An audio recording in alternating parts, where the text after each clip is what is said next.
Sehr gut. Sehr gut.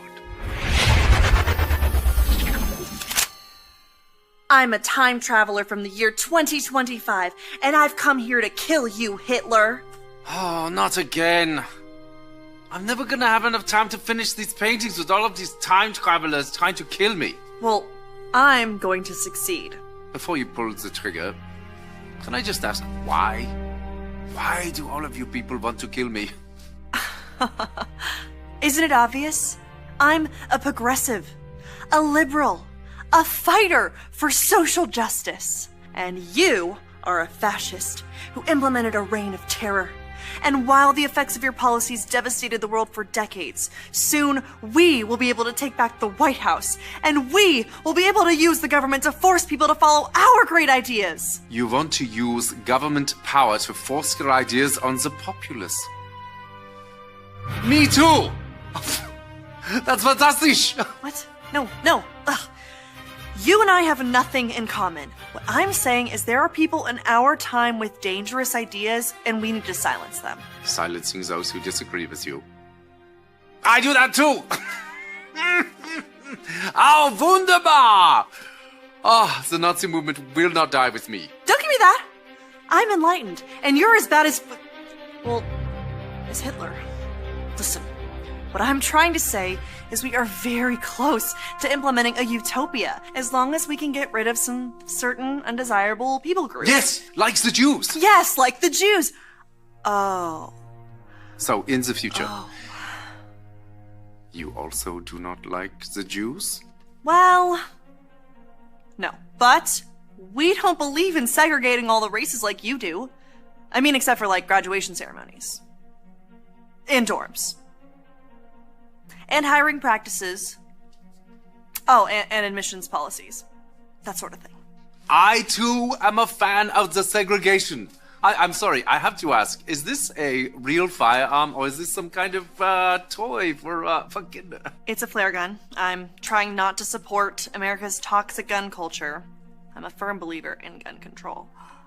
Gun control! This was one of my ideas, too. Ban them from the undesirables. Yes, look here. Oh, and your shirt. This is an organization founded by Margaret Sanger. Yes? Wait, you know about Margaret Sanger? Jawohl, of course. Oh, she's such a lovely person. No. She's a fighter for reproductive rights, for women's empowerment, and the eradication of undesirable populations by means of eugenics. Brilliant lady, very inspiring. I must use some of her ideas in our socialized healthcare system. Socialized healthcare? That's not your thing. That's our thing. No, it's very much my thing.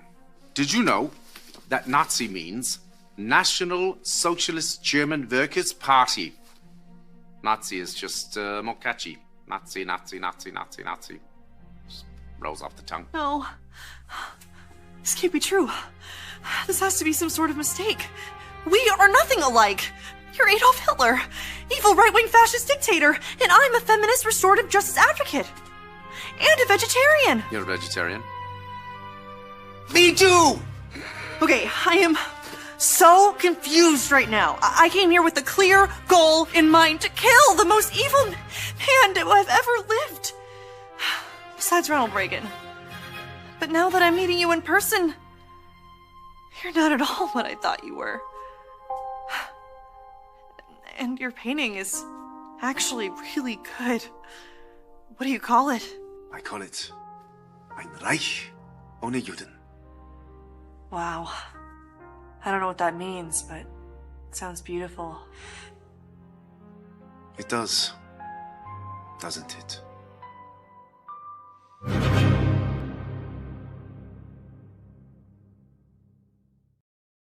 Hey guys, welcome to the program.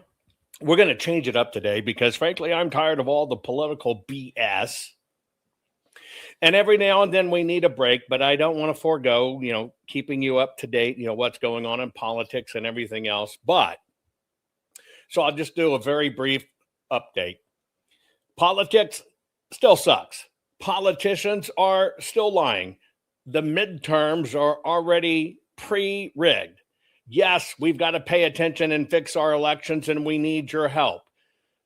A lot of politicians are getting in trouble, and Trump derangement syndrome is still as strong and wild and wicked as ever. And last but not least, Candace Owens is asking for people to go stab Erica Kirk because she thinks she's a somehow combo living android robot. Now you know why I'm not going to cover any of the political crap. And we're just going to have some fun. We're going to take a break from all the mushuggah. Here you go. Today's program is brought to you by the fine folks at Gold Co. Here's all I'm asking you to do is to go to jovanlovesgold.com. That's it. It's very simple. jovanlovesgold.com. Fill out the form and request your free gold and silver kit today, because now is the time to protect your money with gold and silver. Digital money's coming. It's going to infect everybody. There's probably going to be a down round where they're going to discount what you have in the bank, and we won't be able to do cockapoo about it. And that's a sad state of affairs, but it's kind of the way it is. By the way, I'm not headed there after this broadcast, but if you've been following along to my exclusive series on locals, Jovan, Hutton, Pulitzer.locals.com, teaching you everything you need to know about Islam, you need to get totally up to speed on Islam. You need to get a heavy education about everything you need to know. And it's not in little bitty one tweet clip bites. You can't do it. So I've been doing a very special series exclusively over at my locals. Make sure you do it, because one way to cut the crap is to understand how and why rat bastards do it to us. And you have to understand how to defend it. So get ready, share this program. We're going to talk about priceless treasures that has been found thrifting or in junk shops. Yeah. Some pretty cool stuff. And exciting too. So share this program right now. We'll get started right after this. Rennie Good was a gifted soul, a writer and a poet and a mother, wow. She tried to hit an agent with her car, oh no! Pop, motherfucker, now she's gone! Yeah, yeah, yeah! Being a fucking liberal is a mental disease. Blue-haired and fuckables with the septum ring. You are not a hero, you're a fucking disease! You fuck around and find out it's what it is!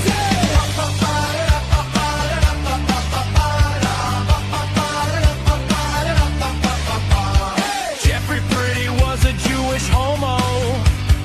Started talking shit to protect a chomo. He was getting nicked when he pulled a gun. Bam, motherfucker, now you're gone! Yeah, yeah, yeah! Being a fucking liberal is a mental disease. Blue-haired and fuckables with a septum ring. You are not a hero, you're a fucking disease. Fuck around and find out what that is.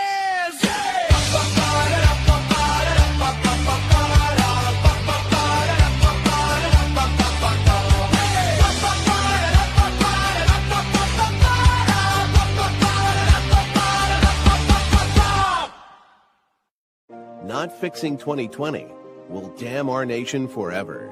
The historic Maricopa County full forensic audit effort processed 20,895,610 digital and forensic images of varying formats, resulted in 208 million individual evidence-proof files. The system processed over 58 billion forensic measurements, resulting in over 2 trillion individual base computations. No hopium, no hype, just hardcore forensic evidence. Please make sure the Maricopa County Full Forensic Audit Archives survive. Donate now. So if you want what happened in the 2020 election fixed, then please donate to protect and secure this historic evidence. Warning. The following program has been rated Geological and is intended for open-minded audiences. If the truth offends you, or if you are allergic to focused intensity, intellectual athleticism, or the occasional F-bomb or even irreverent humor, please switch off now. If your delicate sensibilities need to be worried about or addressed, might we recommend the Underwater Basket Weaving channel to you? Otherwise, sit back, enjoy the wisdom, insight, and wicked sense of humor. Cut the crap. How many times a day do you want to say that to politicians, the elite, the loony liberals, the fake news media, and the gender-confused emotional socialist snowflake crowd? Cut the crap is your secret weapon for fighting for our freedoms and our great republic. It all begins with a massive mental enema, freeing you from the toxic news and politically correct views, which constipate your consciousness with stinking thinking. Your host, Jovan Hutton Pulitzer. He's known for calling out politicians and telling them to cut the crap. You've seen him on virtually every television network and listened to him on Coast to Coast Radio. And now he's here to help you learn to fight for America. Culture, race, and American politics. They all have one thing in common. They all need to cut the crap. Now, here's your host, Jovan Hutton Pulitzer.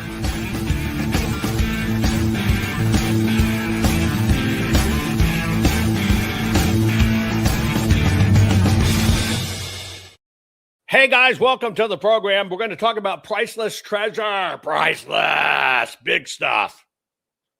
And we're dollar signing. Yeah, big numbers. I can't even put all the S's in place of the dollar signs there. Priceless treasure. Found thrifting and junk shops. Now, you know, I'm a big proponent of always look down on the ground. That's why I can't take a vacation. I don't know if you're like me. But, you know, you want to go out and you want to get out in the wild, you want to take it, whatever. I'm looking down nonstop. I'm looking for all the goodies in the sand or the rocks or whatever the case may be. And I'm not really vacating. Although, true story. Actually, maybe I can show it to you in a minute. I was walking around some rural country and I was looking at, you know, if rocks are rusty, meaning they look like they're weeping rust, and they have the reds and yellows in it, and they're fairly close or part of a quartz kind of outcrop, right? You got to be careful because you could walk over gold, right?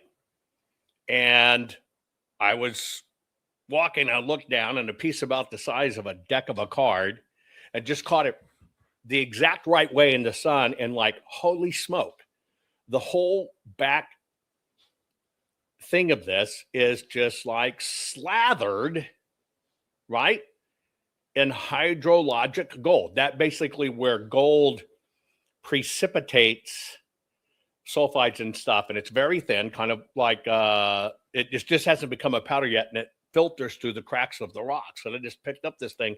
Haven't done the assay yet, but I'm like, holy smokes, look at this thing. And so that's why I kind of always look down. You'll always find good things.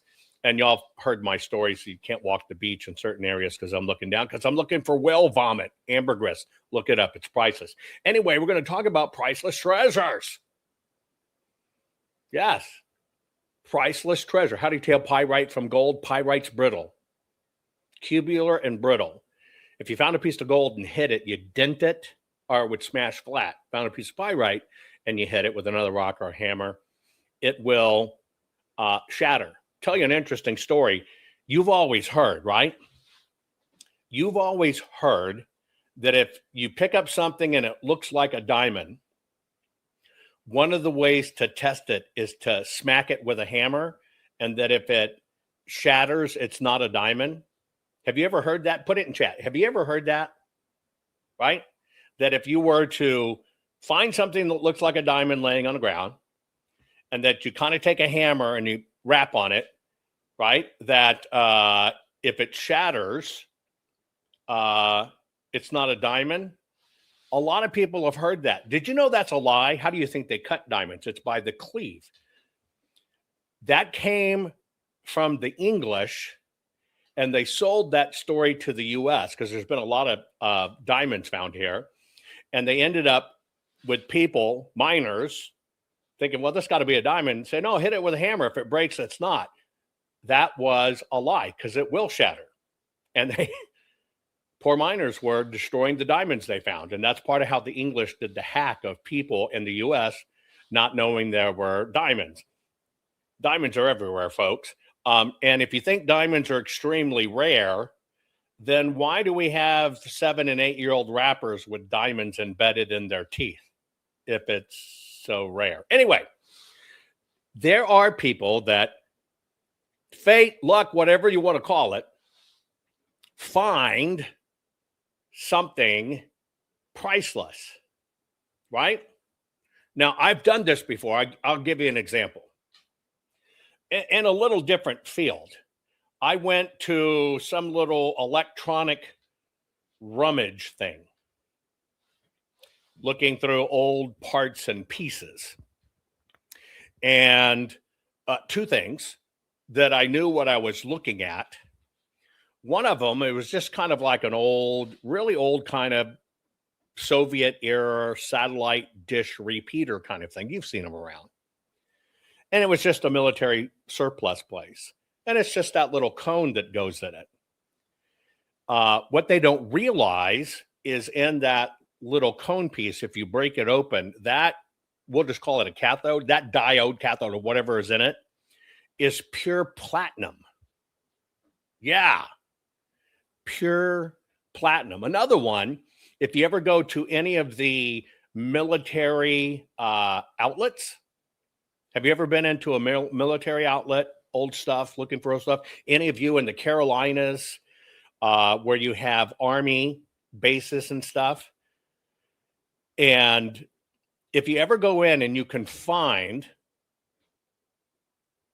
bundles of old uniform buttons, you know, buttons for their green jackets, Army surplus, you'll find them in packets. We're talking bags.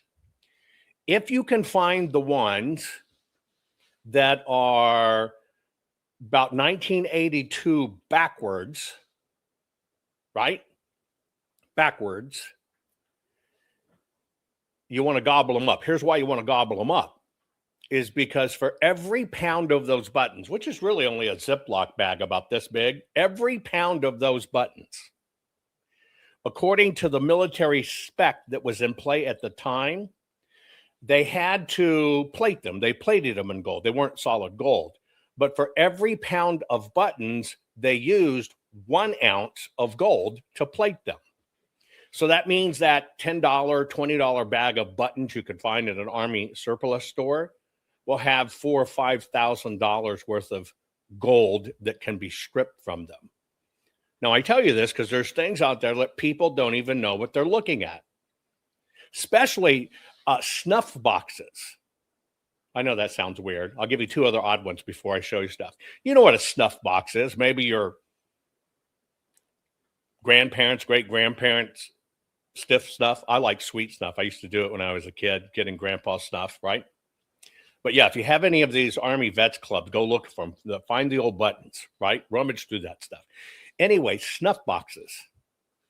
When you can find the early age snuff boxes, antique stores, you want to pay close attention to them because sometimes they'll be marketed as silver. Let me look this up real quick before I tell you. Hang on. Let's see what silver price. Silver right now, an ounce is $79.80. Okay, write that down. We'll call it the strike price. So silver is $80 an ounce. In these thrift shops, looking for, and it's an era of snuff boxes. You want to be specifically looking for the old snuff boxes. Well, way back then, something that looked like silver, but had not really, what is snuff? You know, snuff is powdered tobacco, right? Powdered tobacco. And people would snort it or dip it, but it's a powder, sweet. Anyway, when you go around looking for these snuff boxes, way back when, they would make knockoffs, and they wouldn't use silver because silver was known to be too valuable. There was another metal that had nowhere near the value of silver, and so they made them out of that to kind of trick the public. Do you know what that product was that they made it out of? Platinum. Now, if you found a silver one, pure silver one, it's worth $80 an ounce. You find a platinum one, it's $2,100 an ounce, $2,100 an ounce. And it's gone up 3 times since I just looked at it right now. That's the stuff they put in catalytic converters. I got some problems going on Instagram. I have no idea why. Wouldn't let me post today. Now it's not taking the stream. Got to figure out what the hell's going on with Instagram. Okay, anyway. So look for snuff boxes. They're made out of platinum, a lot of them. And so you can get little testing kits you can put in your pocket. You just kind of rub it, and it'll tell you whether it's platinum or silver. So we're going to take a look, right? We're going to take a look at some of the things people find out there thrifting. Here's your first one. This is 81-year-old Leroy. He walked into a Goodwill store in South Carolina and saw an old painting for just $3. It looked like it was from the 1800s. He bought it and took it home, but didn't tell many people about it. About a year later, his daughter-in-law brought it to Antiques Roadshow to get it checked.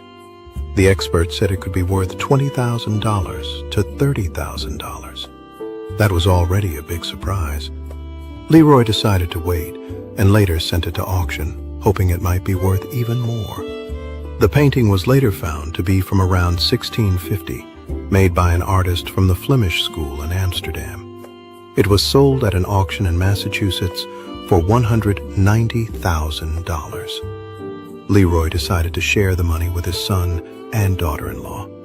He will use his share for home improvements. This is an original painting, not a reproduction. Follow Pastel for more antique stories.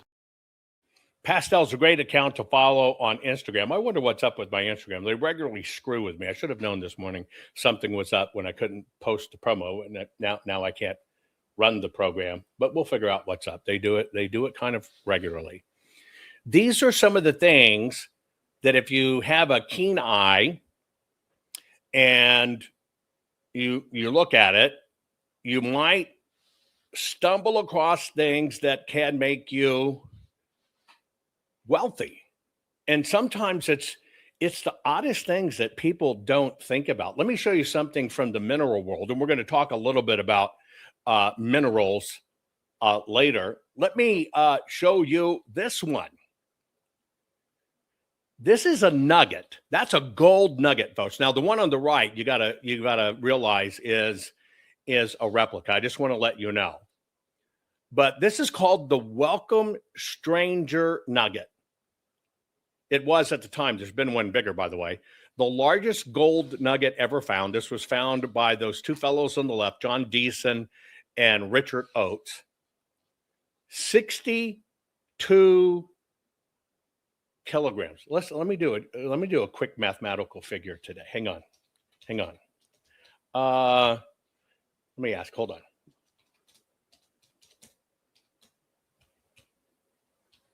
$62 kilograms, 66 kilograms.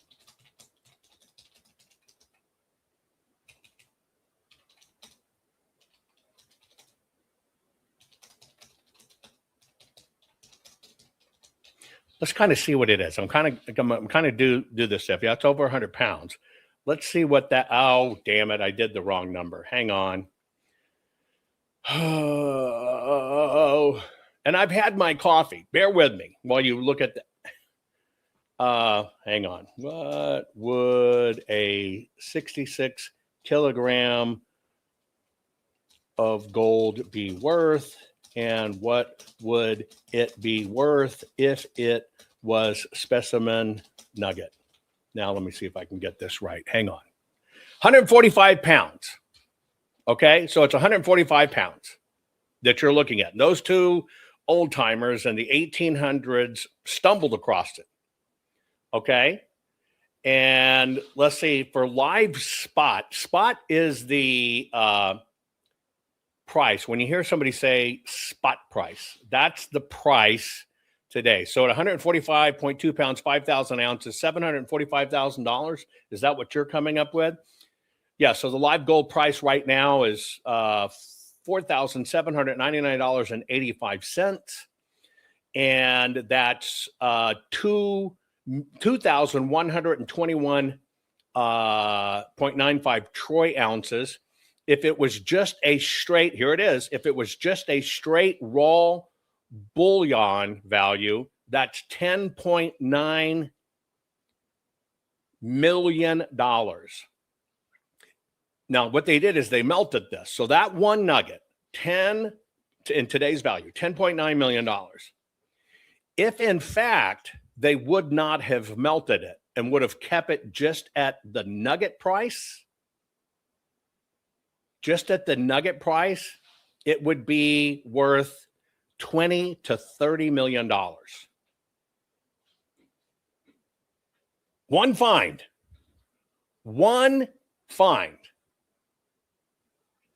I'll give you those numbers again.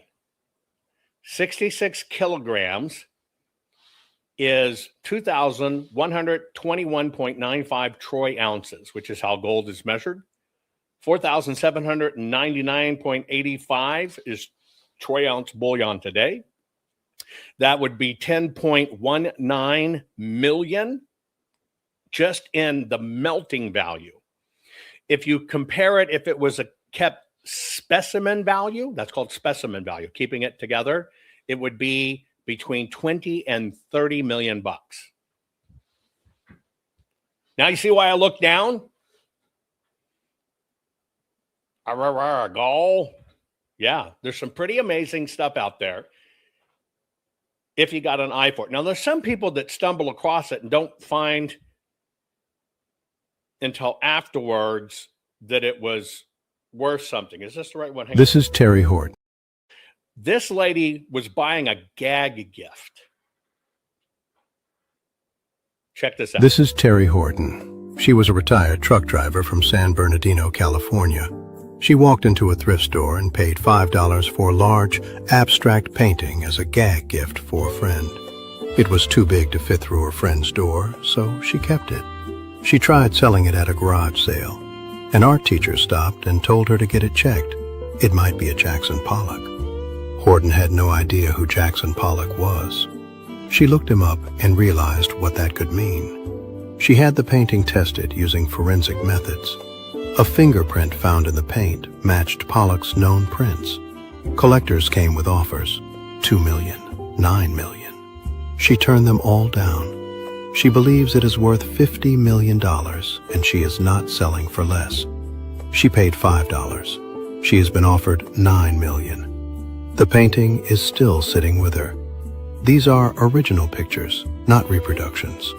Follow Pastel for more antique stories. Now, what would you have done? By the way, I just got a notice from Instagram. This show, here's the name of the show, Break from the Political BS, Amazing Treasures Found Thrifting at Junk Shops.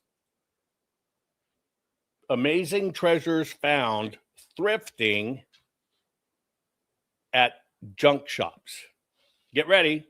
The content, we've removed your content. The content may contain symbols, glorification, or support of people and organizations we define as dangerous.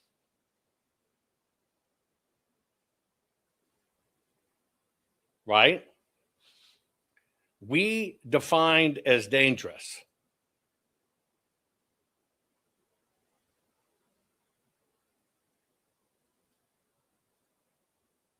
What the freak? Let me see if I can work around this system. I'm going to do this in real time. Hang on. What might have triggered this is using the word political BS. Let's see what happens here again. Now, there are people that kind of sit around trying to tank content. But that's the message that just popped up. I thought I'd share it with you. Now let's see what happens here, okay?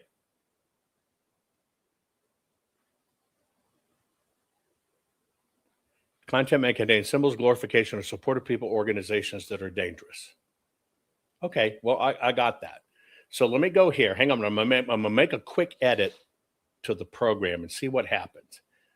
And maybe, okay, so no, wait, hang on. I wanna have our Instagrammers be able to join the program.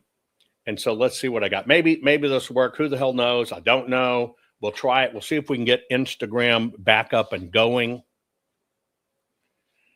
You might be offended to find out you can go outside and find retirement on the ground. And we don't want to offend you by letting you know you could set yourself free. This lady got offered millions. Let me show it again. This is Terry Horton. She was a retired truck driver from San Bernardino, California. She walked into a thrift store and paid $5 for a large, abstract painting as a gag gift for a friend. It was too big to fit through her friend's door, so she kept it. She tried selling it at a garage sale. An art teacher stopped and told her to get it checked. It might be a Jackson Pollock. Horton had no idea who Jackson Pollock was. She looked him up and realized what that could mean. She had the painting tested using forensic methods. A fingerprint found in the paint matched Pollock's known prints. Collectors came with offers, $2 million, $9 million. She turned them all down. She believes it is worth $50 million and she is not selling for less. She paid $5. She has been offered $9 million. The painting is still sitting with her. She still owns this painting. Honest question. By the way, I did a workaround on Instagram. It's back up. Let's just see if it stays. Sorry about that, Instagram. Folks, if you're back on Instagram, decided they don't want you to understand that you can find things out there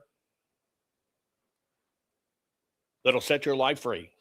I'm so sorry to have offended you. Would you have taken the $2 million right off the bat? You paid $5 for it.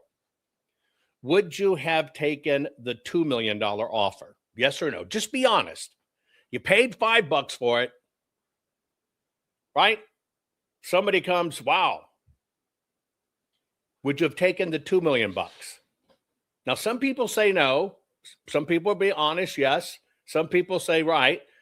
Now, you wouldn't know there's a $9 million one coming. You would not know there's a $9 million one coming. You wouldn't. So would you honestly take the $2 million?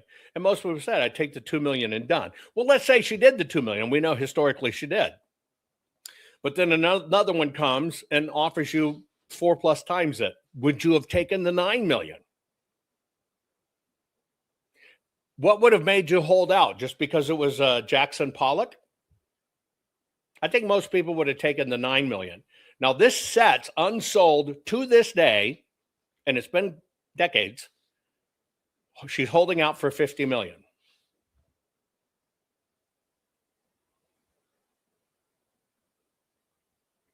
Do you want to know how art really works and why paintings sell so much? Do you actually know why paintings sell for so much?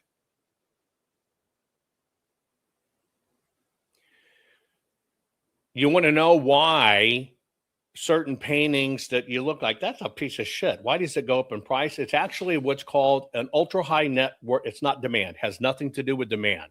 Ding, ding, ding. Ultra high net worth individuals. And I'm sorry to tell you this. Okay, I'm sorry to tell you this. But the way a lot of the new art, we're not talking Rembrandts, we're not talking that stuff. When you see some of this bullshit stuff, and no, it has nothing to do in the beholder's eye.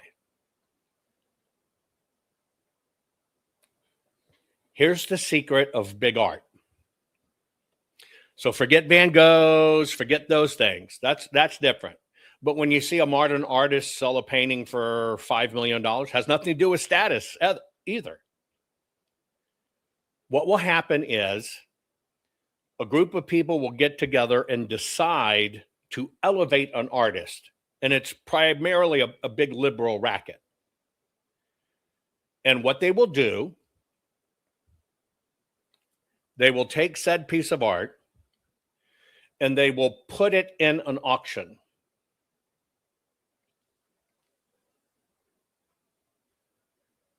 They will intentionally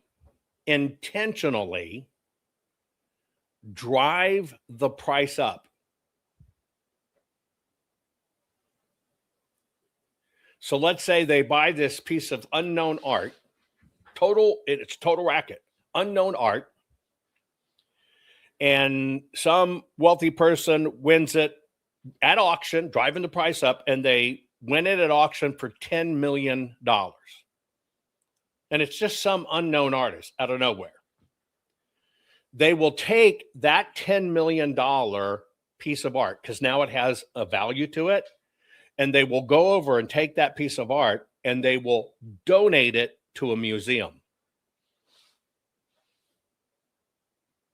And the museum gives them a 50c3 tax certificate for the donation, and therefore that 20 million or 10 million or whatever they spent immediately comes off their taxes because it was donated to a museum. So a lot of the modern art stuff you see, that's what's done. And it's a whole network that does it. And they work with each other to drive up prices. It's not about do they win it or not. They're just driving it up, and it's X person's time to get it, and they donate it. And they get a massive tax write-off because they donated it to a museum. Now, when they donate it to the museum, now they get influence. Oh, yeah, we donated a $50 million piece of art to the Metropolitan Art. And you look at it and go, what? And that's why you ask so many times, compared to the masters, you look at it and go, what? That piece of shit brought 10 million? That's the racket. That's how it works. Now you know the horrible truth of that game. But it's approved and it works, and that's what's going on. But it's not only art where people can find things. It is, take this out. This is Sandra Beaumont. She bought a compass from a thrift store. The owner said he had found it in an abandoned house belonging to the Ruthmere family. She paid $35. The man mentioned it had a superstition attached to it, but didn't know the full story. He said, maybe old man Rick knows. He's the last member of that family, living in a senior center in Nashville. Curious, Sandra went to him. When he saw the compass, he panicked and said, "Get that out of my face." He told her his father had bought the compass in 1912. The original owner warned him not to open it and said it was cursed, but his curiosity led him to ignore the warning. He opened it, and the next day, he died in a car accident. Shaken, Sandra left and decided not to open it. The next day, she took it to an auctioneer. He opened it. Nothing happened. He told her it was a rare 1910 Plan Limited compass, believed to have been used during World War I, with its original stamp still intact. He estimated it was worth around $200,000 and offered her $180,000. She accepted the offer. Later, he sold the same compass at auction for $440,000. Sandra was both lucky and smart. After receiving the money, she retired and bought a luxurious house. Do you think the compass was really cursed? And did she make the right decision to sell it out of fear? These are original pictures, not reproductions. Follow for more antique stories.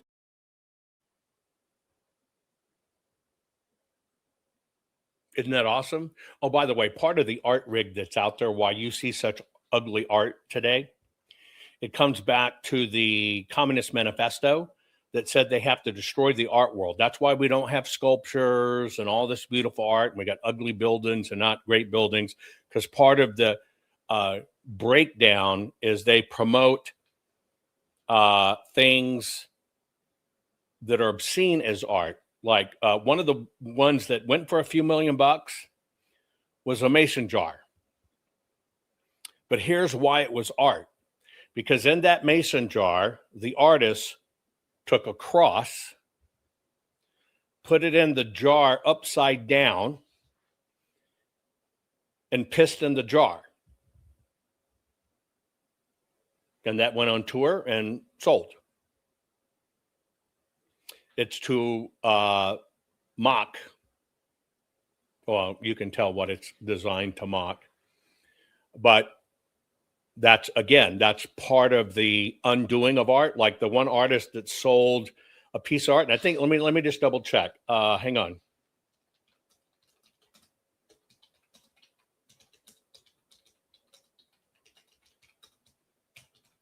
Again, you have to kind of understand where this connection comes from, the art world and the high liberal world and what they're really doing. But they'll do this. But it sends a message mocking God. But see, when you do that and mocking God, they get it on tour. It gets press. You got to understand how it works. This sold for $6.24 million. Okay. I want to see first who is the buyer. Hold on. And then I'll tell you what it is.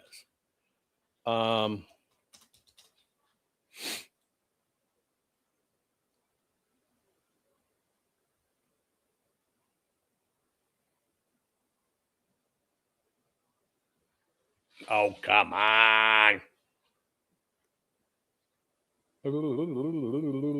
This happened November 20th, 2024.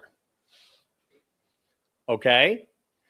The person who bought it was a fellow by the name of Justin Sun, Chinese-born cryptocurrency entrepreneur, and he founded Tron crypto blockchain. And he paid $6.24 million. What did he pay $6.42 million for? It was a canvas. And on the canvas, the artist duct taped a banana to it.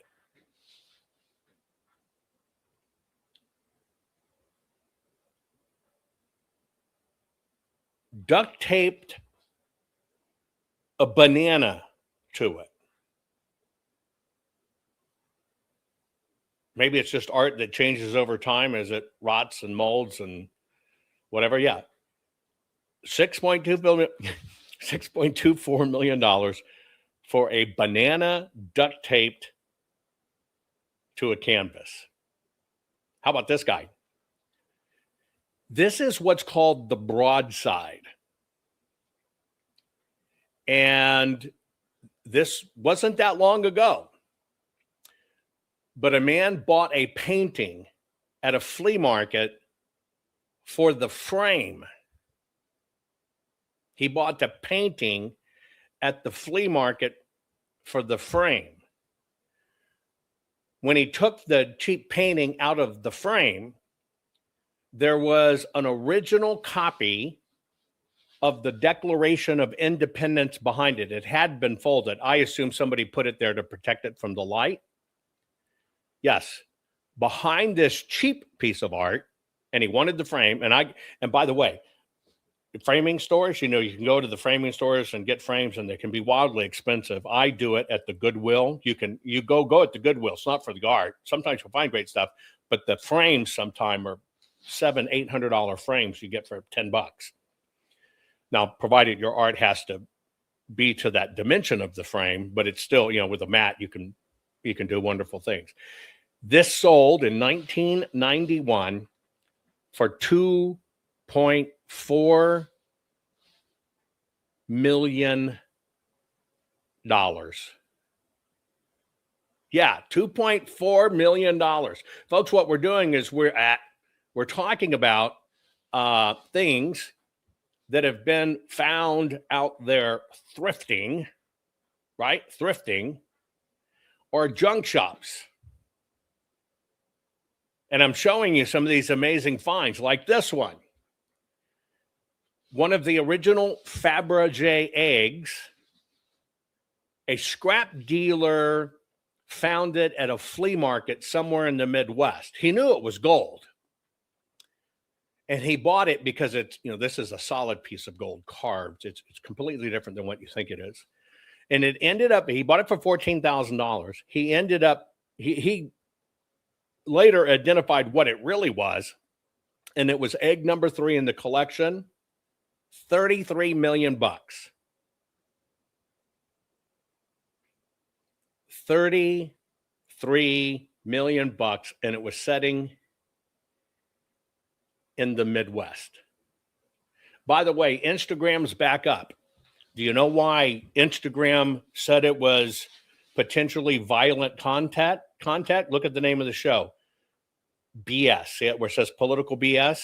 That is what AI picked up and said might be harmful or dangerous.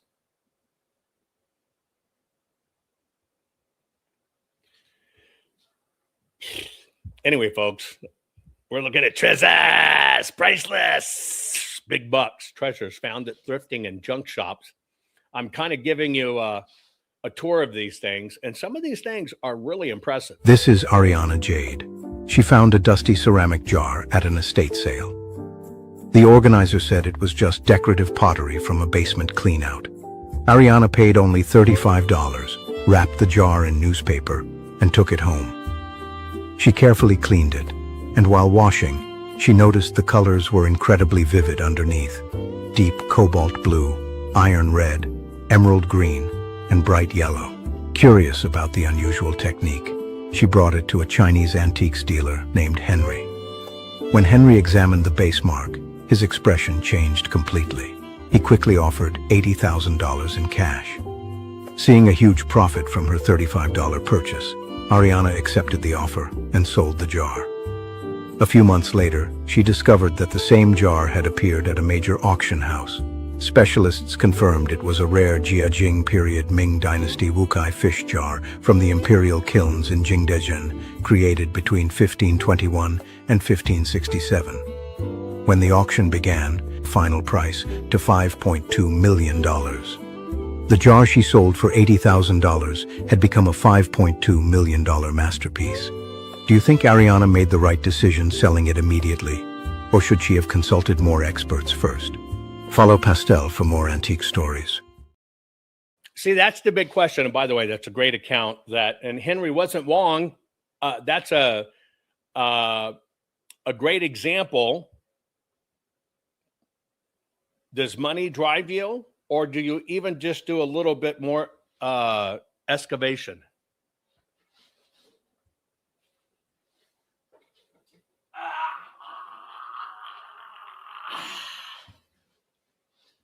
If you really notice my background, somebody says, look at that.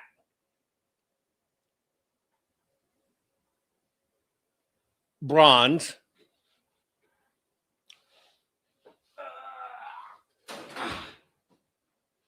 From a very specific age. It's a food dog.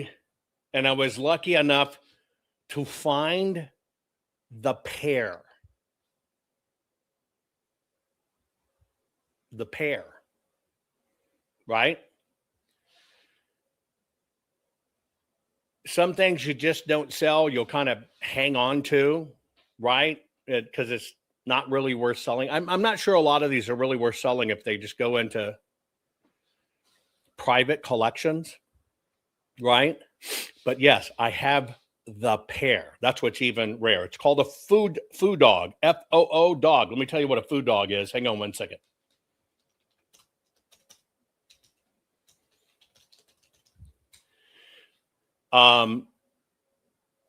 Eventually I will do something with these meaningful. Food dogs, Chinese guardian lions are what they are. They're not actually dogs. They're used for protection, power, authority, prosperity, and guardianship. You can see how it looks over my shoulder, right? And there's one male and one female, and that's why it's so rare is to have both. Because you have to have the yin and the yang, and I got them, right? And that's where knowing the information makes a difference. Yeah, some people think it's a background. No, there it is.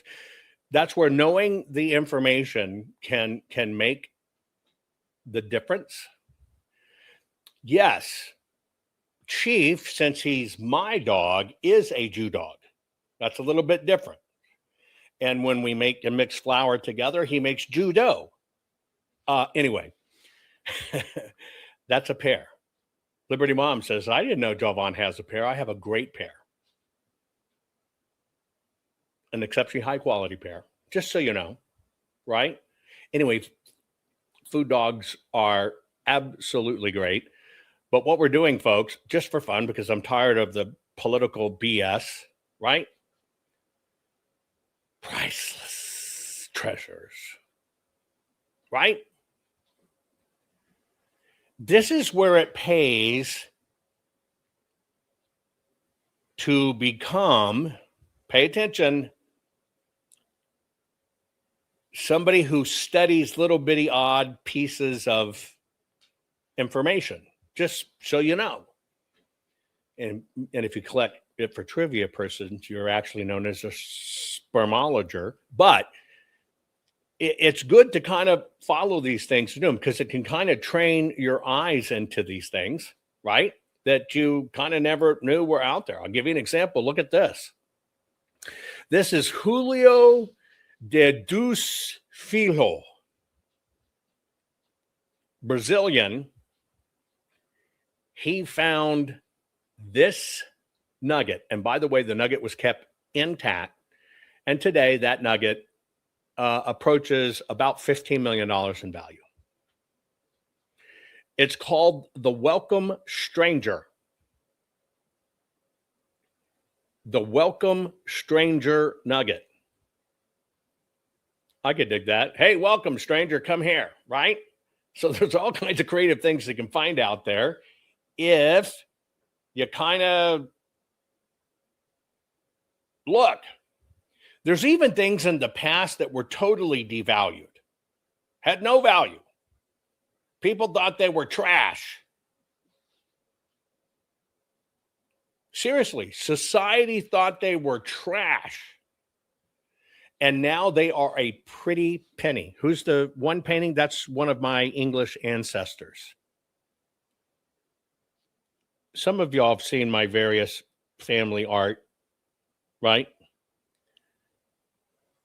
I collect the old paintings of my ancestors. And so literally, if you were to line them up, you can go through. Now, you got to understand, there's a difference between paintings that, come from the 15th century, et cetera, et cetera, et cetera. And then when you're going back ancestors 1,000 years ago, it's only depiction of what they thought they would have looked like. There's not really paintings. By the way, somebody called me out the other day. Have you noticed how all of these people that are running psyops and stuff have globes in their images? Anyway, people will find anything. Anyway, that's one of my ancestors. And it is part of something I'm working on, that when you look down one particular wall, you can see 1,000 years of my grandparents.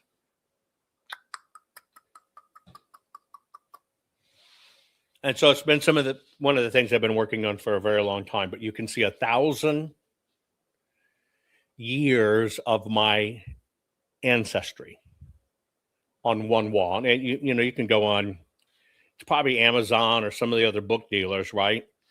My family is an exceptionally unique family going back in time. I have it to even before the 1st century, by the way.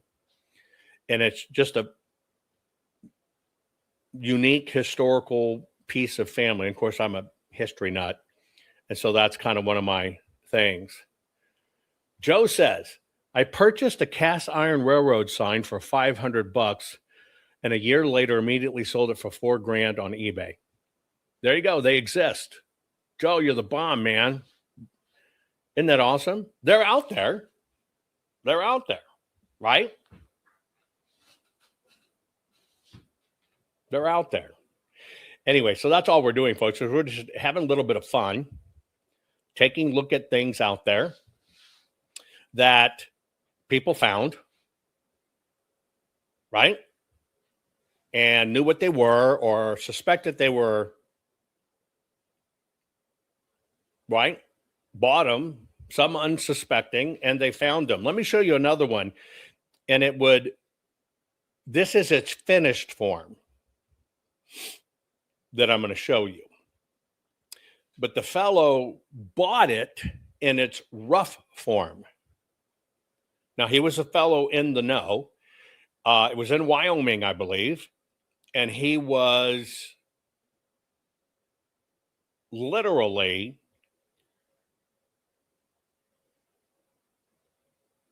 looking at a rock. He knew what it was, and it was a big one. And I think he bought it for almost nothing and then had it finished out. By the way, one of the things I happened to have had back in time was the entire bedroom set, which is chest of drawers, nightstand, bed, and dressers, that happen to be the same exact bedroom set that is in Graceland and Elvis Presley's bedroom. See, and it's collectible to a Presley collector, right? Anyway, check this out. It's a rock. It's a rock. This guy knew he was looking at a star sapphire in its raw form. He bought it for $10 in a just rough mineral box. That's a perfect star sapphire. See how the star's dead center? They don't have to twist it to make the star, right? $2.28 million. Bought it for 10. This stuff's out there. It's out there. I can tell you there are some states I have found rubies as large as a dinner plate. Now, granted, they weren't gem quality, right? They weren't gem quality, but they're still great finds. I'll tell you another little find. I'll tell you a little story. And in a minute here, for those of you that wanted to know about mining claims and gold land and that stuff, we're now collecting it up. Make sure you've got your 12 questions answers. I'm going to read them here live in a minute. But let me tell you an interesting story. At one certain place in Montana, there are natural deposits of sapphires. Now, sapphires, when they come out of the mountains and break away from the strata, are jagged and, edges and whatever, crystalline. But as they wash and drag, and yeah, if you email your points, you'll get this. Oh, a number of prints. Thank you. If you, as they go out over time and tumble, the tumbling, like a rock tumbler, as they tumble down streams and stuff from ancient times, they become rounded. Well, at this one particular place, and this is one I just haven't had time to finish up,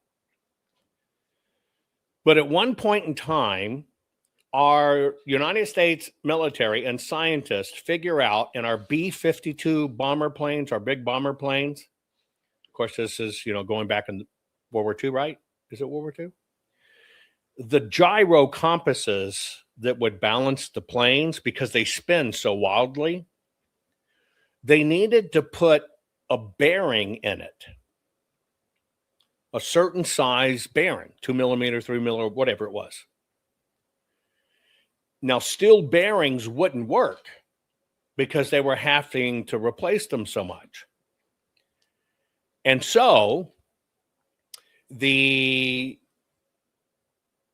found out that these natural rounded sapphires appeared in Montana. So the United States government came in and hired miners to mine the sapphires, and it only wanted those that were that specific millimeter, right? We're talking about that right there. that my eye's peeking through, okay? Well, the miners found a massive amount of sapphires, but the government only wanted and would only pay for a specific millimeter. So anything that wasn't in the right millimeter size, meaning larger, the miners just chunked back in the dirt.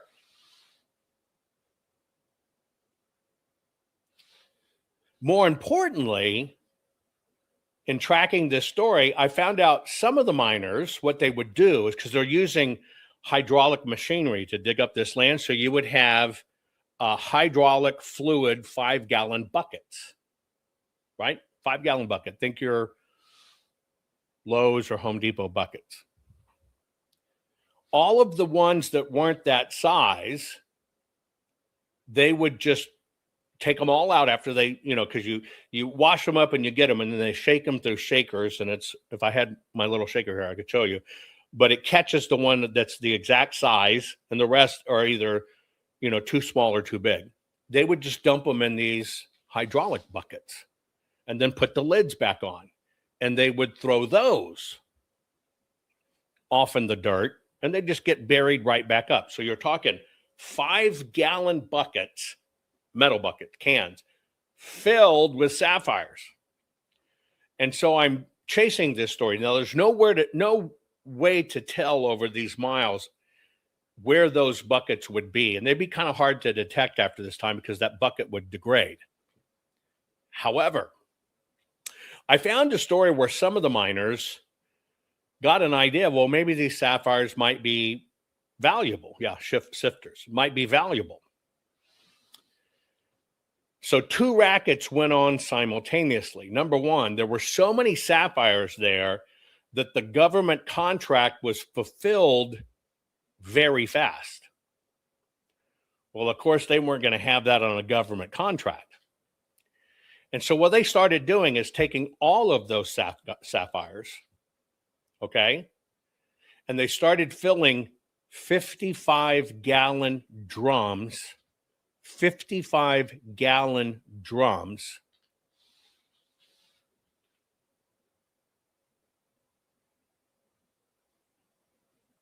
Sorry, Stair Ray, but a 101-year-old father passed away. Sorry about that, but what a great long life.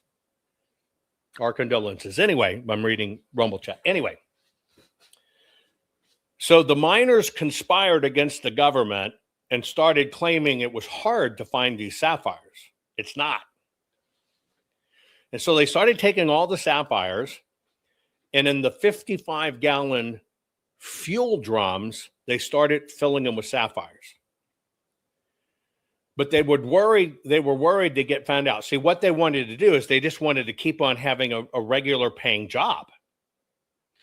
And they couldn't do anything with these sapphires. And so they started filling 55-gallon drums, but they needed to hide the evidence that they were cheating like this. And so what they did is, on a big flatbed truck, think something in the 1940s, they loaded these 55-gallon drums. Let me see if I can get a measurement. Hold on.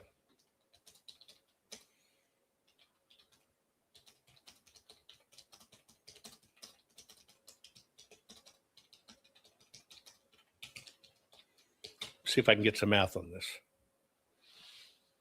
I'm going to try to find out how many. 101 years old. That's great, right? 101 years old. Okay. So here's the measurement. A 55-gallon drum is 208 liters, or 208,000 cubic centimeters. 1 carat is 0.2 grams. Okay? And all of these are loose stones. So it's estimated that each drum, this is the carat, number of total carats, that each drum would hold 2.8 million carats. And yes, old Bibles are extremely valuable, extremely valuable. Anyway, 1 55-gallon drum will hold 2.8 million carats. Got it? 2.8 million carats. Oh, scratch that. Yeah, sorry. Because they were alluvial, which means they really wouldn't have air gaps, would be about 4 million carats. I got to account for it's not rough strata, it's rounded. So it'd hold about 4 million carats. So you got 4 million carats of sapphires per 55-gallon drum. Well, these guys are conning the government. They want to keep the government contract going. There is no market for sapphires from the United States or anything like that back then. And so they started filling these drums. And they ultimately, I hear they had anywhere between 10 barrels and 20 barrels filled. They've been setting them aside, right? And they were trying to figure out how to get them out of there because the bosses would have seen somebody taking the barrels. And so what they did was when it froze cold solid near the area where the river, right? River, what's your Bible, Penny? Hold on. Hang on. I'm doing two things.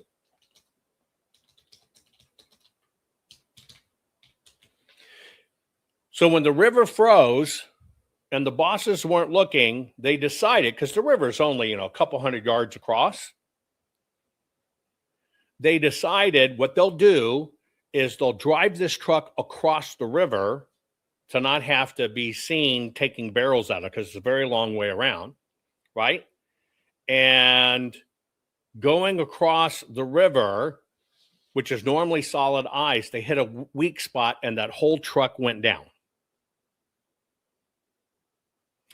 So if there were 10 barrels, there was 40 million carats. 40 million carats. I found where the camp was, I know where the river was, and I know the general direction they're heading. And it's one of the expeditions I've never been able to mount because there's various considerations, and I got to figure all the great geological floods because of something that big like a truck. Now, the barrels would have probably scattered, but you want to find the truck because it's the easiest to detect by side scan sonar and work your way backwards. So it would be anywhere between 40 million and 80 million, 40 million and 80 million carats. By the way, whoever said that, Penny, hang on. What's the name of the German translation you have, Penny? A Bible from the 1500s. Here's what I need. I need the title page, the publication, the printer, publisher, and the year, and I'll help you out. But anyway, literally a Bible from the 1500s, like you say you have, if it's damaged or incomplete or even just a common one, it's going to be worth $2,000 to $10,000. If it's in fairly good shape and you know where it came from, it'll be $10,000 to $50,000. If it's some of the important source ones, it'll be $30,000 to $100,000 in value. And if you'll give me the stats, I'll tell you what it's worth. Just put it in there. Okay. So as you see, there's common household things. So sapphires, think about that. See, I'm a mind smarter guy. Why go dig your ass off when I could put same amount of resources and I'm just mounting an underwater campaign and all I got to do is find this truck.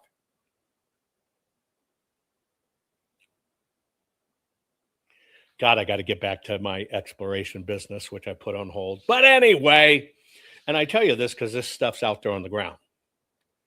There's true wealth out there, folks, right? And by the way, I would have to do it as a mixed air dive, right? Which you saw our team do on Curse of Oak Island. We did a mixed air dive. And the reason you do a mixed air dive is going down by a tank, you got 20 minutes. You're going to use 10 of that, half of it just getting on site from top to bottom and no orientation. So you only got 10 minutes to work. But doing rebreathers, we can stay under 24 hours at a time. Anyway, it's just one of the things I hope to get done before I pass. Here's what we're doing, folks. We're talking about priceless treasures found at thrifting stores, etc. People just kind of found something, right? And go, hey, that's it. And so, but I was telling you about useless stuff. That's how I got on the stories of sapphires, because those guys at that time, it was just useless. Just useless. Let me show you something. It's a treasure you've had now. It's pretty pricey when you think about it, but it used to be as useless as a cockroach. You are paying hundreds of dollars for literal garbage. These luxury foods used to be fed to prisoners and pigs. First up is the biggest scam of all, lobster.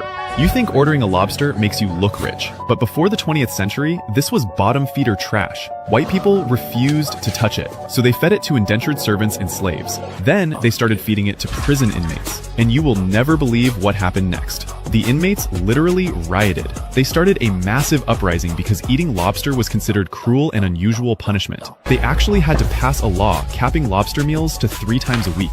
Now, you drop $100 on a fancy tale to impress a date. You are flexing with prison rations. But why did they hate it so much? Because eating pure protein when you are starving is miserable. With no fat in your diet, it tastes like chewing on... Isn't that wild? Yeah, the cockroach of the sea used to be prison food. We talked about the other day, just couldn't find the video. And that's how some things that you thought no value at one time have incredible value now. Somebody said, I think it was artist said, my particular way of doing things is I rather research it, and it directly comes from my great-grandfather. My great-grandfather was said to be a very lazy man, right? And the reason he was said to be a lazy man is because when everybody else was picking cotton. Now, I don't know if you've ever picked cotton. I've picked cotton. I don't know if you've ever, one of my jobs was swimming the rice paddy, where the water goes around the rice paddies. You got to swim through it and break up all the clugs so it flows well. Anyway, my great-grandfather refused to pick cotton. And he took a world of shit for it. If you've ever picked cotton, boy, it'll rip your fingertips apart. You're cracking it out of kind of like a pecan shell, and you're pulling out that little dab of cotton. Well, what my great-grandfather did is he said, screw that. And he waited till the very end, and then they would, pitchfork up the cotton onto the wagons to take them to the market. And hang on, I'm going to check the price.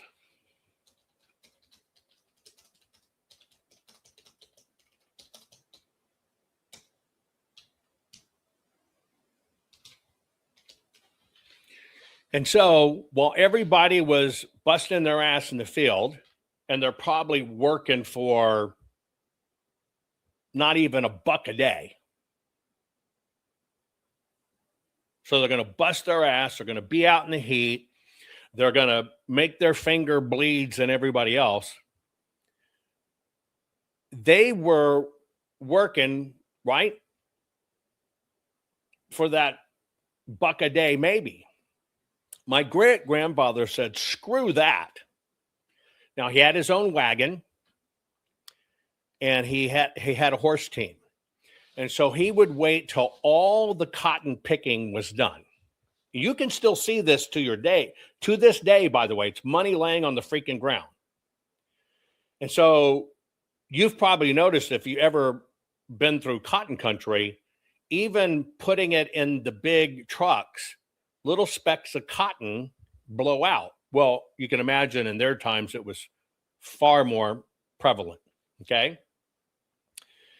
And so what would happen is, while everybody picked it, he waited till it was done, and they're transporting it to market, and he would pick up everything that fell by the wayside, and it doesn't fall in wayside and cotton balls.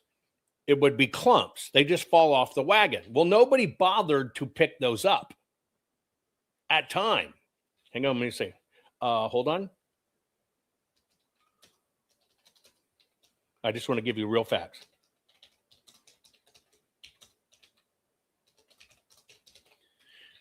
And so while the wagons are going into the mills, he would just set up behind them. So the first thing he would do is when they left the field, here's all these little cotton out there. He would basically pick the perimeters and stuff clean right there at the road.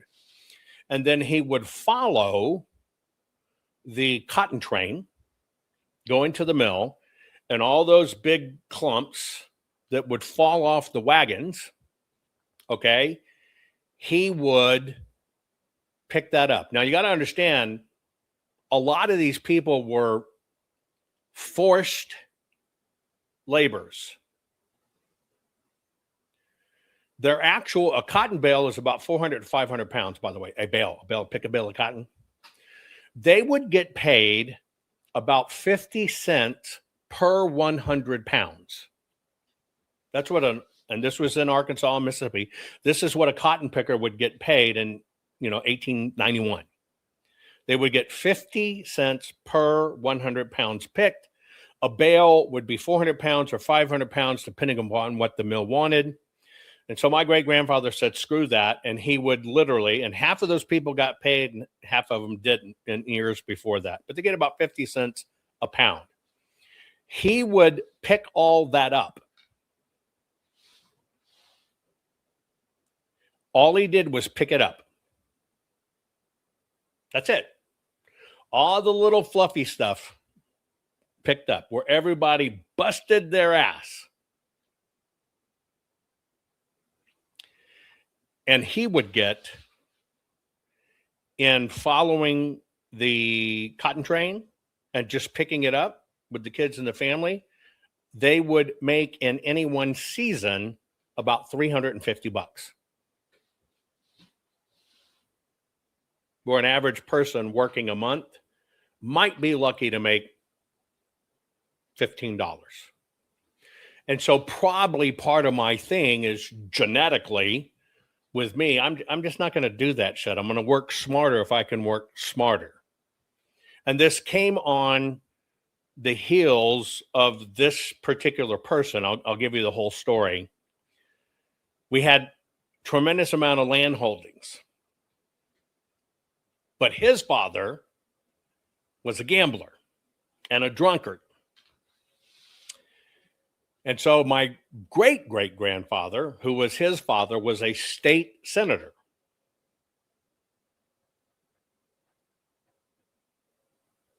And he literally, in a card bet on a riverboat, put up the family's 10,000 acres of land and lost it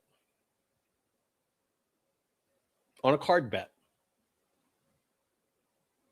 And it completely changed the dynamics of my family from that time on. Everything lost. And so his son, which was smart enough to know that the family was smarter and better and whatever, my great-grandfather, that's why he kind of had the pension. I ain't doing that shit. I'll just work smarter.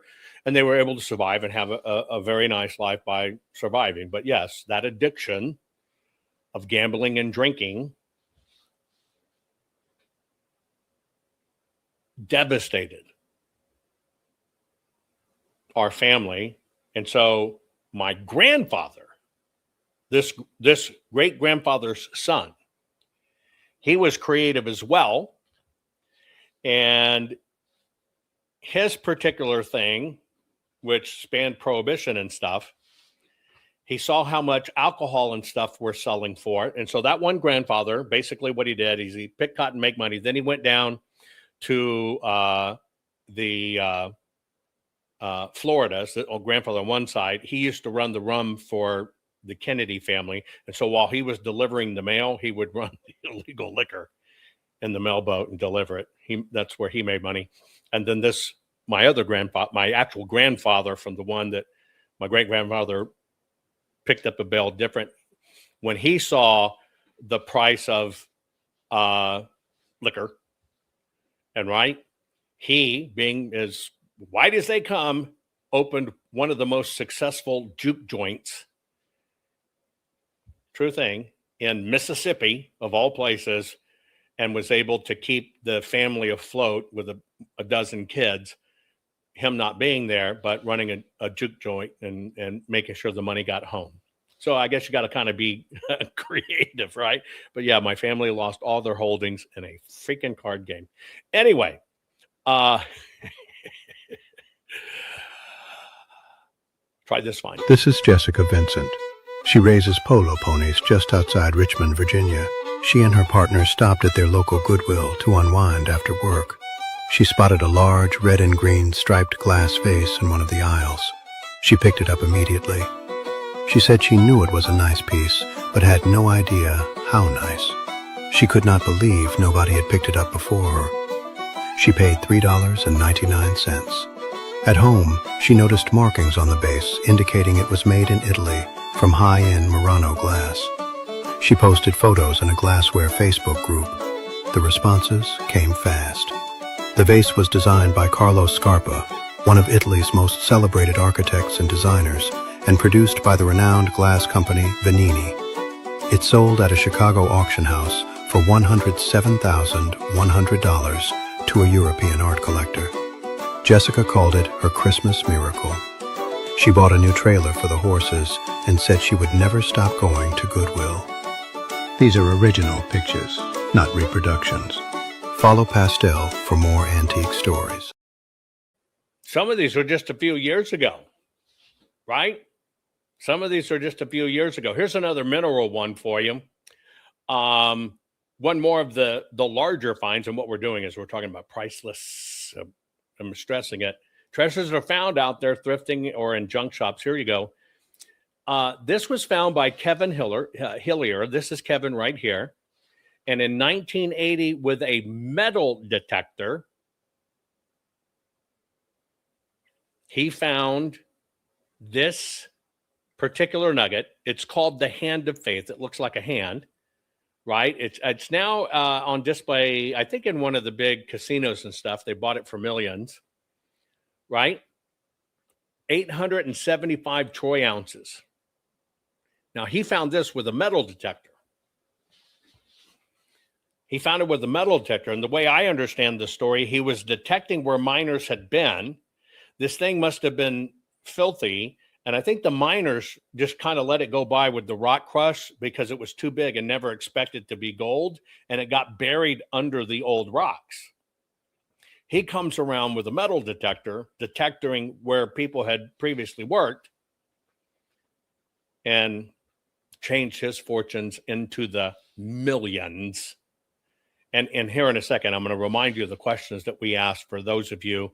You sent me an email to my full name, just like you see it on the screen, at Gmail, because you wanted to have places to go mine. It's where you still get land for $30 an acre. It does become yours. You've got a long-term mineral release on it. You can pass it down to your family, your friends, or whatever. But even if you find something like that, like if you found a big-ass nugget, even though it's worth millions, you don't pay any tax on it until you decide to sell it. If then it's only taxable, but you go work it. Let me show you one of these other finds out there. This is one of the ones that I think is just a great, right? Somebody said bought a bunch of gold looking silverware for 10 cents at each sparrow's nest, all 9.25. That's pure silver. That's right. I do that all the time.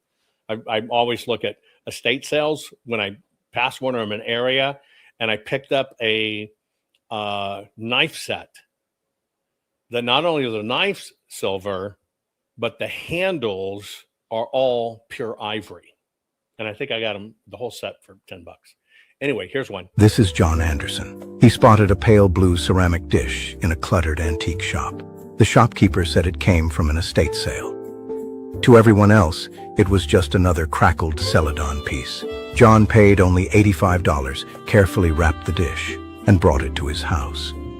While cleaning it, he noticed an unusual sky blue tone with perfect ice crackle patterns. Curious after seeing it, he immediately took it to a Chinese ceramics specialist. When the expert noticed the mark, he was surprised and suddenly became eager. He said, "I will buy this for $120,000. John said, Okay, so it's broken. It's been put back together. He finds it, he spots it. And this art dealer he took it to say what it was, instantly on the spot offers him 120 grand. Now you buy something for very cheap. Would you be inclined when somebody goes, oh, I'll give you $120,000 right now for it? Would you be inclined if you watched somebody respond that fast, couldn't hold their emotions, would you be inclined to sell it? This is John Anderson. He spotted a pale blue ceramic dish in a cluttered antique shop. The shopkeeper said it came from an estate sale. To everyone else, it was just another crackled celadon piece. John paid only $85, carefully wrapped the dish, and brought it to his house. While cleaning it, he noticed an unusual sky blue tone with perfect ice crackle patterns. Curious after seeing it, he immediately took it to a Chinese ceramics specialist. When the expert noticed the mark, he was surprised and suddenly became eager. He said, I will buy this for $120,000. John sensed something was wrong, refused the offer, and took the dish home instead. A week later, he submitted it for auction. There, specialists confirmed it was authentic Ruguanyao ware from the Song dynasty, estimating it could reach $25 million. But when the auction started, the bidding reached $37.7 million. So that $85 investment turned into a $37.7 million retirement fund. This is the original piece, not a reproduction. Follow Pastel to see more antiques. Yeah, I would agree with you. That's a holy shit moment. Who put that in chat? Hang on. DBK 1956 on Rumble says, my husband back in the 70s found a 1906 $20 gold piece in the front yard.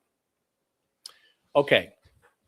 So that $20 gold piece, probably in the 70s was worth a couple $100, even though it was a $20 gold piece. My question for you is, did he hang on to it? That even though it was a minted $20 piece, and if he found it and then sold it, maybe he got a couple $100 for it. Maybe, possibly, maybe, probably not. Let me see what it, anyway, I'll tell it to you this way. If he still had it today, depending upon which mint it is, at its least value, that $20 gold piece is worth $4,600 today.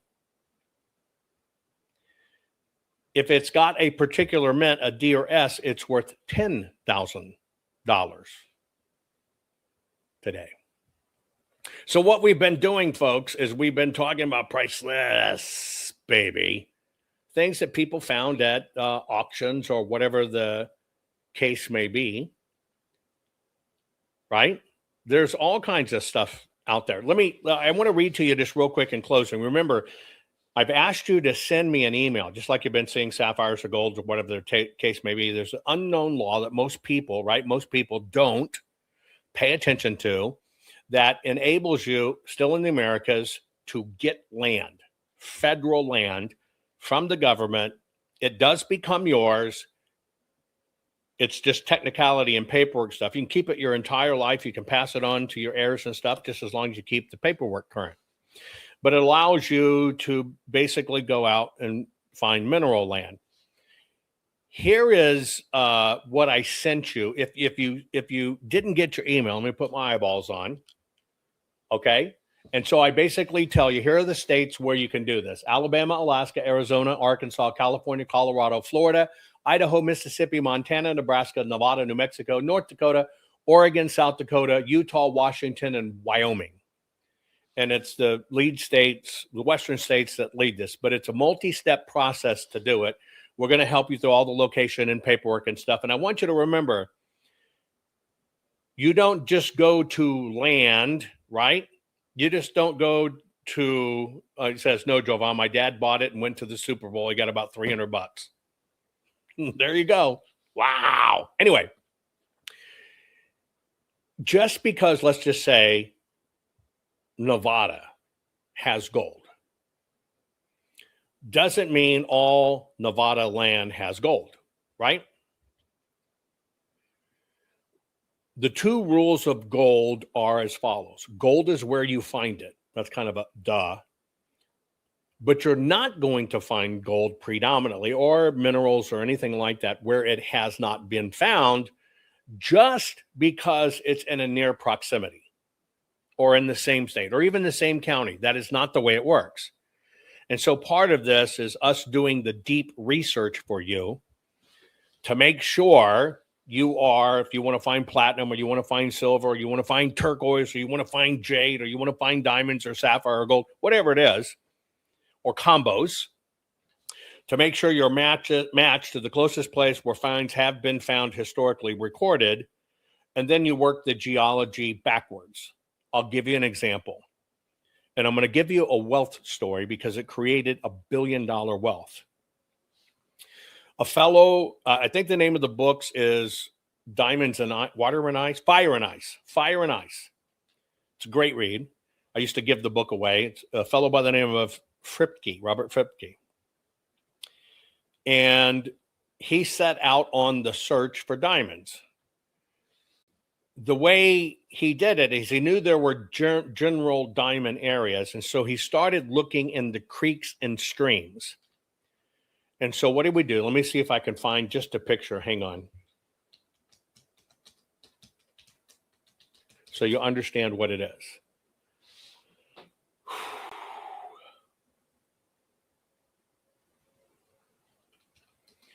He started going into rivers and streams. I got to find a true small ones.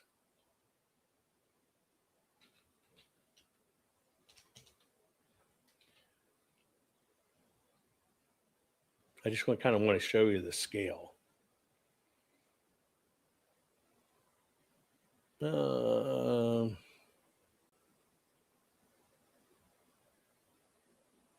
One second. I just want to find you something reasonable that you can kind of understand, but I'll use this one. So he started going into creeks and streams in diamond country, and he would pull from the little nooks and crevices, kind of say like where there's a hard rock base on the river and there'd be a little pothole. He would dig the stuff out of the pothole, and then he would microscopically inspect them, okay, using a microscope. And he started looking for what's called micro diamonds. Now, this is kind of what it looks like under a microscope. And we're talking 1,000+ magnification. But you can see the shapes. These are diamonds. We're talking these are grain of sand size, okay? And so he started looking, and when he finally found in the stream beds, he started finding micro diamonds and indicators. Indicators are usually garnets, et cetera, et cetera, et cetera. And he spent time tracking these micro diamonds and took meticulous records, noticing as the sizes got bigger.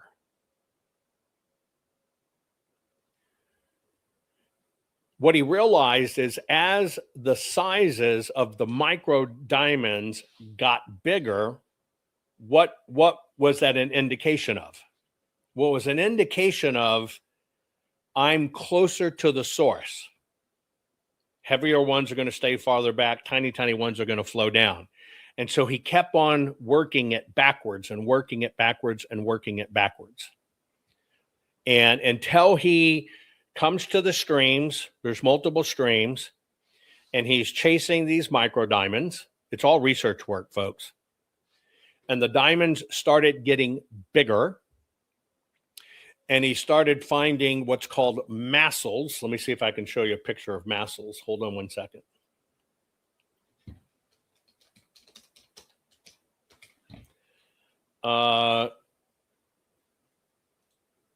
Here's a massil. One second, let me get it on my screen. So the first ones I showed you, you see how they're a bit rounded? You're going to still see the crystalline structure in it. But as he's going through these things, and he's running them down. He's looking for them to get bigger. And where in the hell is that picture I just did? Hold on. He's looking for them to get bigger, and he's looking to find massils. I'll show you a different way. Get on my screen, stand by.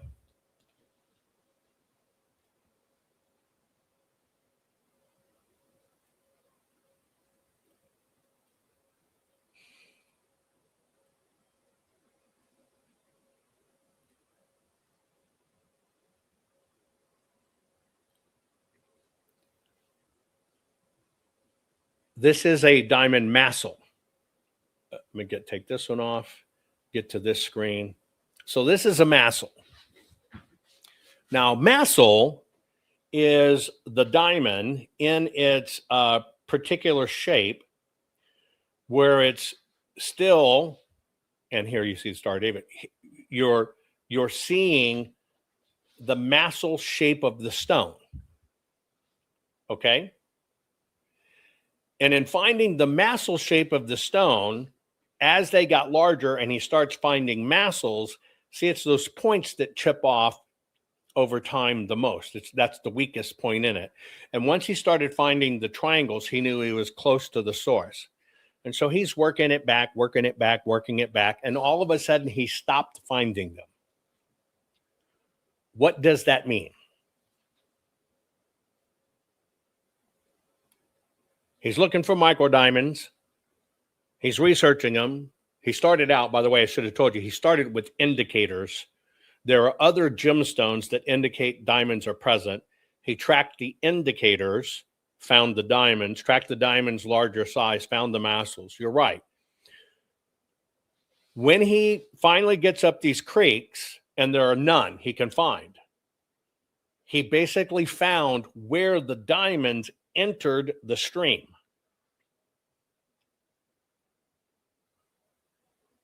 It meant he was on it.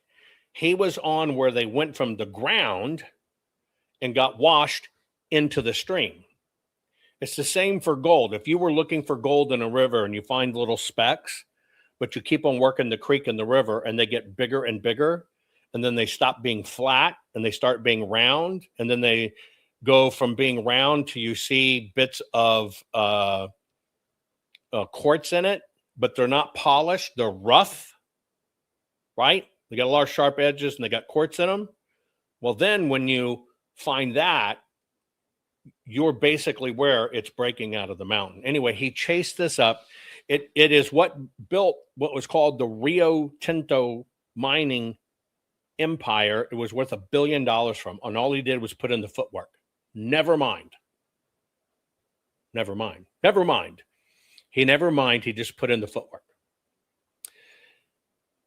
Doing this is science, and that's why I tell you, if you wanted one of these places, you use forensics to understand how to get there and what you're doing. It's not random chance. Anybody can go, I'm in Nevada and here's some land and I'm going to mine here. Does not mean anything's there. Does not mean anything else. So I'm going to go over real quick the questions I asked you, because this is part 2 before you get to part 3. The questions I asked you, which you should have replied to. Don't worry, nobody's been forgotten. You don't have to send me multiple emails. Nobody's been forgotten. It just takes a little bit of time. I asked the question, what type of terrain, right, suits you best? Desert, river or stream, mountain or forest, or all of the above? And these have codes by them, A, B, C, D. You kind of put in what it is. Second thing I asked is, what are the minerals that best suit your needs? Gold only, silver, any precious metals, top-tier gemstones, which are diamond, ruby, sapphires, any gem deposits, or all of the above. Then I asked you, what is your priority and wanting land like this? Are you really wanting to do it because of the mineral claims? Or are you just wanting to do it for recreational use? Or you just want to use it because you have land, have a claim, and you can pass it down to your kids as long as the paperwork's kept current? So I asked you that.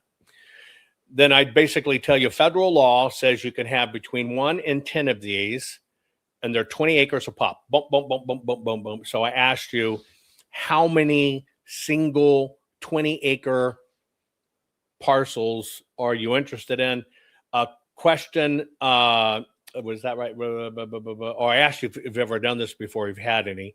Then I asked you the parcels. Then I asked you for recovering minerals, what works best for you? Floating in a river, digging in dirt or sand, or busting open rocks? Okay. And you answered that question. Then I answered, do you want detailed training in how to find these? Then I asked, do you want parcels for other family members? And then to finally confirm how many different parcels you're talking about. Let me grab something real quick. Hold on.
Sorry about that. I had to run over to my lab just so I could show you something. I promised you at the top of the show.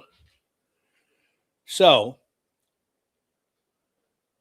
it's not too late to get involved. Nobody has missed it. Don't worry about it. Nobody will be left out. Nobody will be left out. Okay?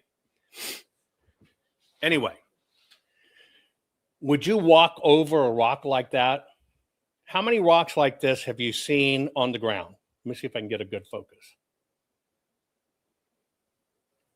Put it in chat. Have you ever seen rocks like this on the ground? I have family in Redding, in California. Anyway, have you ever seen rocks like that on the ground?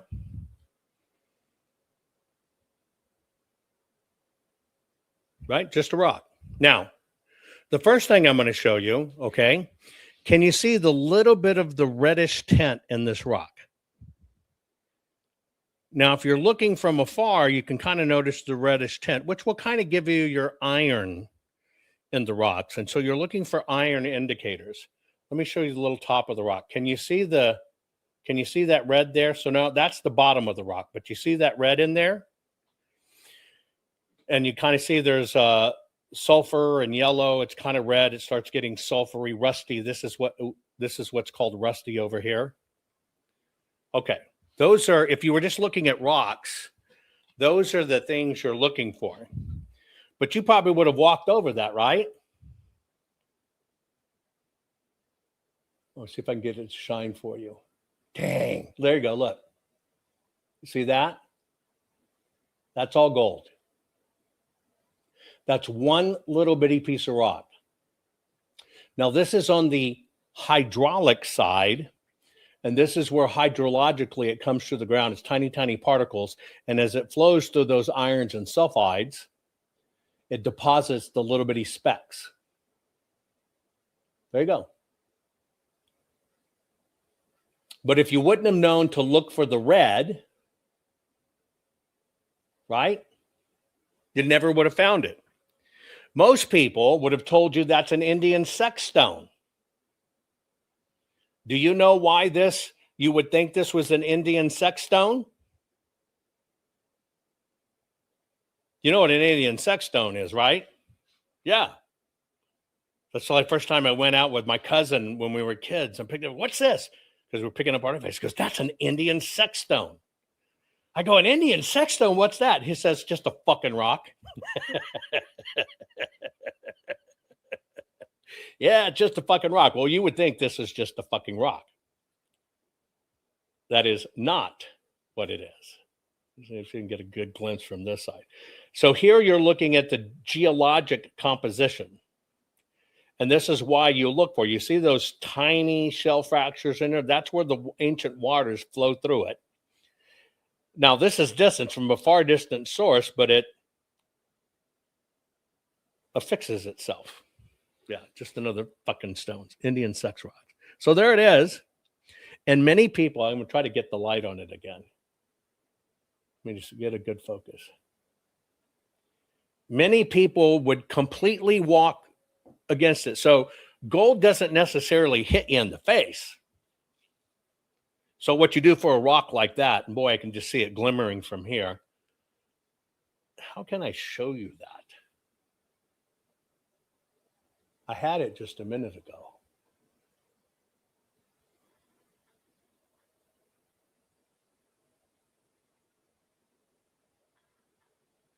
There you go.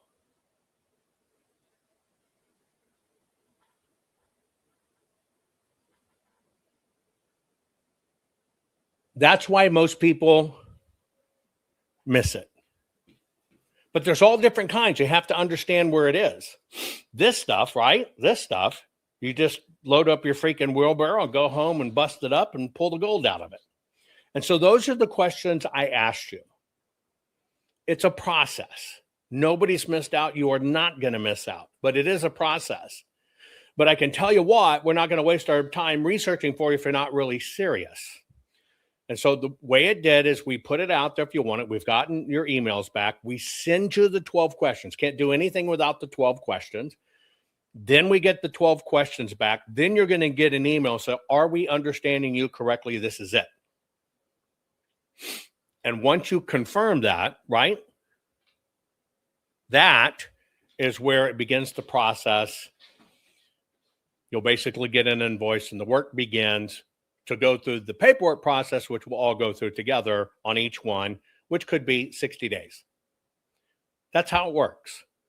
But once you have it, it's yours as long as you keep up with it. Now, there's always a county tax. Could be $10, could be $50, could be $90, depending upon your county. But at the federal level, as long as you go out to the land once a year, or somebody from your family does on your behalf, right? And says, well, I was doing some looking or whatever, right? Then you don't pay any tax. And that's called, of the prudent man theory. If it was worth your time, it was worth your time. We trust you. How can you tell from fool's gold from gold? Fool's gold crumbles. But how do you tell them this? I use what's called X-ray phosphorescence. I have basically a gun, handheld gun, looks kind of like a cop's speeding thing, and it emits a nuke serial, right? Nuke serial.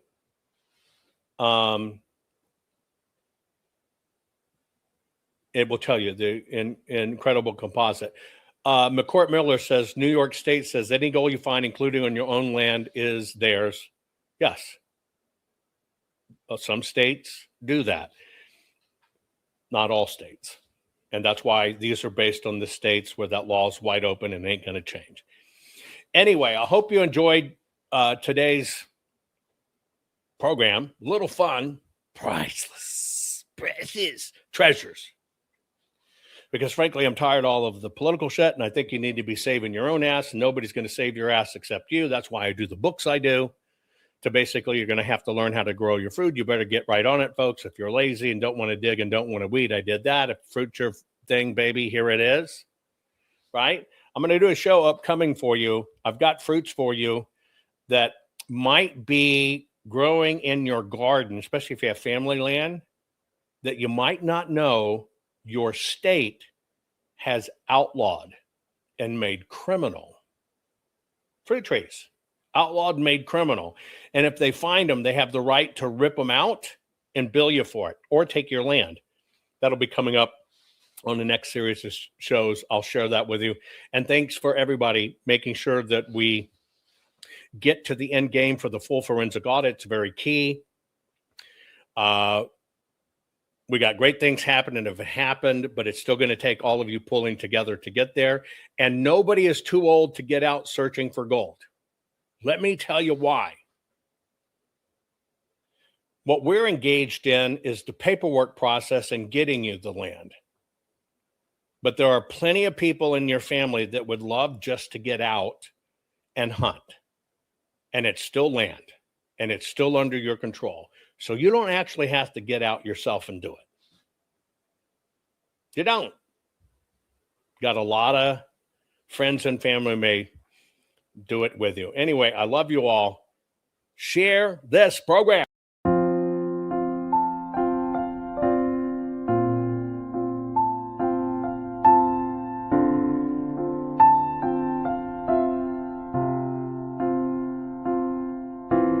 You fight for free and fair elections,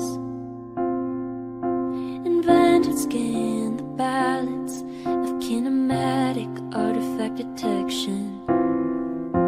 You love to read and learn, travel and explore. You're a fearless, braveheart patriot who's opened doors. You are courage, you're our voice. Jovan, we thank you for what you're fighting for. You're our warrior. You are brave like a lion. You're David fighting Goliath, couldn't ask for more. You're our warrior. Think of what you've done for you, for me, for our country. You'll go down in history as our warrior.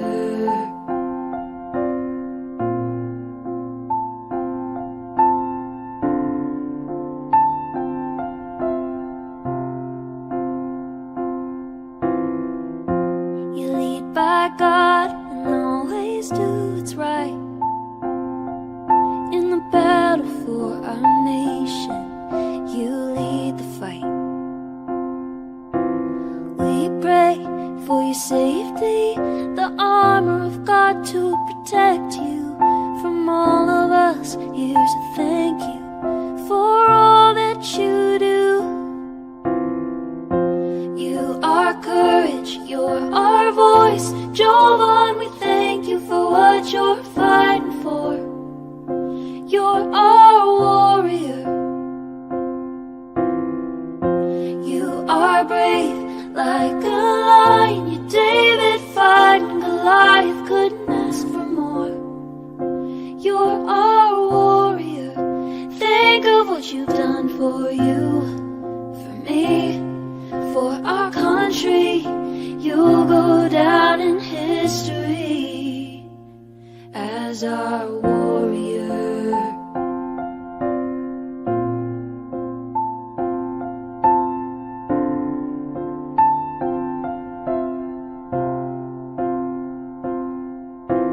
Jovan, you're a hero we stand behind.